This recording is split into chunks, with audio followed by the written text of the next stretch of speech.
क्या बिजली वाली कंपनी से सेटिंग कर ली है सरकार ने? वो कह रहे हैं कि ग्राहक के नाम पर कितना पर्चा फट रहा है ये तो पता ही नहीं चलता। डीबीटी क्यों नहीं करते? देखिए सुधांशु जी एक बहुत ही पढ़े लिखे और समझदार प्रवक्ता है, लेकिन जब वो ऐसी बातें बोलते हैं तो जनता भी सुनती है तो ये मानती है कि इनको स्क्रिप्ट गलत पकड़ा दी गई। बोलना ये बेचारे ऐसा चाहते नहीं, लेकिन स्क्रिप्ट गलत पकड़ा दी गई इसलिए ऐसा बोल रहे हैं। अब मैं आपको समझाता हूं। अरे भाई हमारा 200 यूनिट आया या 250 यूनिट आया, जो भी आया मीटर में आया, और उस मीटर में आए हुए बिल के मुताबिक कितने पैसे की छूट देनी पड़ेगी वो छूट सरकार देती है। ये दिल्ली में भी देती है, पंजाब में भी देती है, और उसका जो खर्चा सरकार उठाती है वो अपने बजट से उठाती है, जनता के टैक्स के पैसे से उनको ये सुविधा दी जा रही है। और दिल्ली राज्य, अभी एक रिपोर्ट आई है अंजना जी, पूरे देश में सबसे कम महंगाई दर अगर किसी राज्य में है तो दिल्ली में है, अरविंद केजरीवाल जी की, जहां पर ये तमाम मुफ्त योजनाएं चलती है जिसको रेवड़ी कह के ये लोग अपमानित करते हैं। अब मैं बताता हूं असली रेवड़ी ये लोग क्या करते हैं। जनता का टैक्स उठाते हैं, अडानी को लाखों करोड़ रुपए, 13.5 लाख करोड़ की संपत्ति है अडानी की।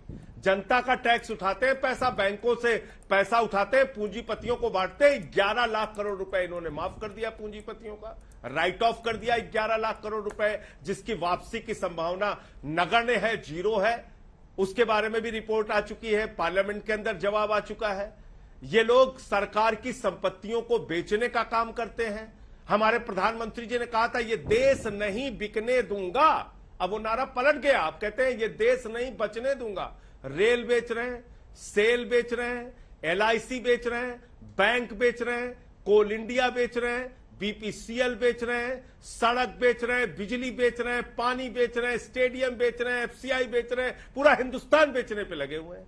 6.5 लाख करोड़ की संपत्ति भारत की बेचने का टारगेट रखा है भारतीय जनता पार्टी। मैंने सुधांशु जी के जवाब में से बीच में बिजली पे आप पे आए थे, उनको जवाब पूरा कर लेने दीजिए। क्या है? ठीक है संजय जी, मैं लौट रही हूँ, अब पूरा जवाब दीजिएगा सुधांशु जी। और रेवड़ी से याद आया कि जो हिमाचल में आप लोग साइकिल दे रहे हैं सर, ये रेवड़ी है या जन कल्याण है?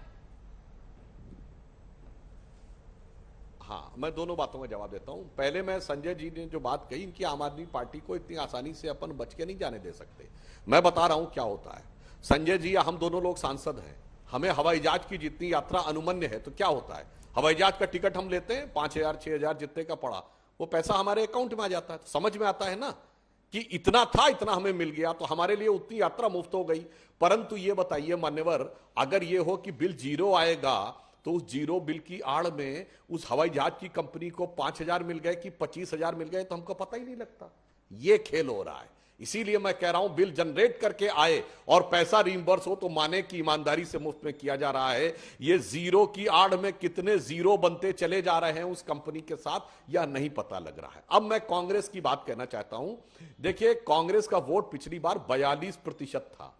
अब अगर आम आदमी पार्टी को यह लग रहा है कि क्या वो 42% से अधिक वोट पाने का प्रयास कर रहे हैं, ऐसा तो नहीं हो सकता एक बार में। एक कहावत होती है अंजना जी, आप लोग भी, संजय जी भी उत्तर भारत के रहने वाले, एक कहावत होती है, हाथी कितो दुबराई तो भैंसे से भारी रही। यानी हाथी कितना भी दुबला होगा तो एक बार में वो भैंसे से तो भारी रहेगा।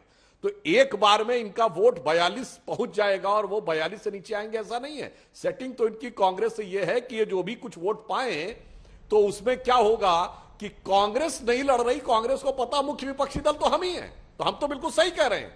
जो 42% वोट पाया है उससे हमारी लड़ाई है।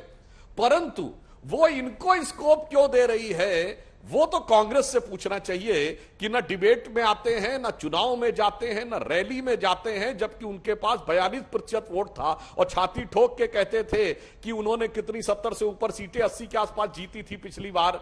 उसके बावजूद इनको मौका दे रहे हैं। और चूंकि मैं इस आधार पर भी कह रहा हूं, पहले भी इनकी सरकार वो बनवा चुके हैं और एक नहीं अनेक मुद्दों पे, फिर चाहे वो शाहीन बाग हो, सीए एनआरसी हो, अनेक प्रकार की चीजें हो, उस पे इनकी और कांग्रेस की जुगलबंदी रही है। इसलिए इस बात का शक पैदा होता है कि कांग्रेस और इन्होंने कोई सेटिंग की हुई है। अब हमारा आप क्या बात कर रहे हैं संजय जी, हमारी और कांग्रेस की आप इलू इलू की बात करते हैं। जनाब, हमारे और कांग्रेस के बीच में जमीन आसमान का अंतर है। हमारे और कांग्रेस की आज से नहीं, 71 साल के इतिहास में हमने कभी कांग्रेस से कोई गठबंधन नहीं किया है। आपने 71 दिन इंतजार नहीं किया था, राजनीति में आए थे और 71 दिन के अंदर कसम तोड़ के आपने कसम से ऐसा काम किया था कि भारत की राजनीति में वैसी मिसाल नहीं मिलेगी। इसलिए मैं अंजना जी कहना चाहता हूं, हम मोदी जी के नेतृत्व में भारतीय जनता पार्टी भारत की राजनीति में प्रामाणिकता की प्रतीक है, विश्वसनीयता की प्रतीक है, और आम आदमी पार्टी विश्वसनीयता के संकट की प्रतीक है, क्राइसिस ऑफ क्रेडिबिलिटी की प्रतीक है। जिस ढंग से ये लोग अपना चरित्र और रंग बदलते रहते हैं। ठीक है।